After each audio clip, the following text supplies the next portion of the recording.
Trust in science. You deny science. Even before COVID, there was a back and forth on the political spectrum about believing in science. The left would say to the right, you don't believe in climate science. Believe in science. And then the right would say to the left, you don't believe in biological science. Believe in science. And now with COVID, it's all about let's just trust in science. But this is very important to understand. Science is not a thing, it is a process. The scientific method. And if you're not applying the scientific method, it is not science. Observe, question, research, hypothesis, experiment, test the hypothesis or the analysis, and then draw conclusions. But how many of us are actually applying this? No, what we do is we trust the authorities. It's an appeal to authorities who know science, right?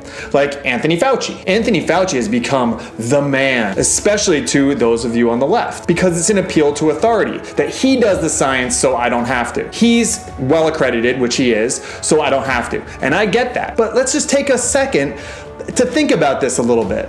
Why Anthony Fauci? After all, he was chosen by Trump. It's interesting how some people who say that Donald Trump can't possibly make a single good decision chose Anthony Fauci for the COVID team. But beyond that, Anthony Fauci is held up as like the end-all be-all, but can you name 5 of his contemporaries? Can you lay out the reasons why Anthony Fauci is better than all of the other virologists and pathologists that are out there? But what's happening is we're appealing to authority so much so that we're actually losing sight of science. After all, Oppenheimer wasn't the one that decided whether or not we should drop the bomb. He just made the bomb. And Anthony Fauci just understands viruses, and he's gonna say what he thinks the virus is doing and how we should combat it. But he's not an economist. He's not a politician. He's not a sociologist. He's not a psychiatrist or a psychologist. So to just do whatever Anthony Fauci says would be just as ignorant and just as dangerous as listening to a free market economist. We have to take all of these things and reconcile all of them to get through this time. I've even heard people say, don't you question Anthony Fauci. What? Don't question him? That's what science is. Science is questioning. We absolutely should question Anthony Fauci. And we should question all the virologists. Until they can explain it to us in a way that makes sense, it's their job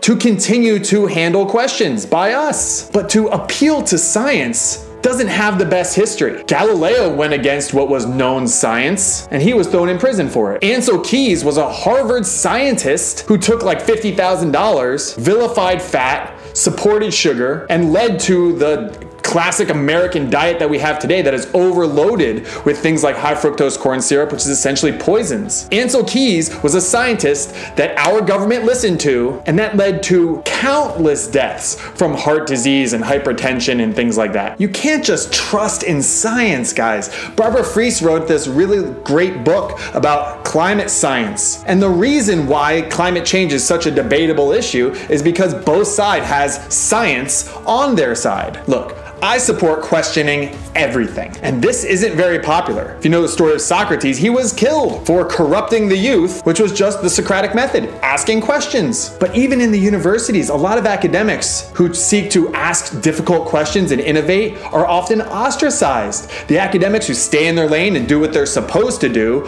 are rewarded by higher and higher and more powerful positions. But the scientific process is seeking to know everything that can be known. I mean, ask yourself, is there forbidden knowledge that we shouldn't be trying to understand or know? Charles Murray and the bell curve was very controversial. Steven Pinker and his work on how violence has declined over the last several centuries. These people were met with a lot of opposition.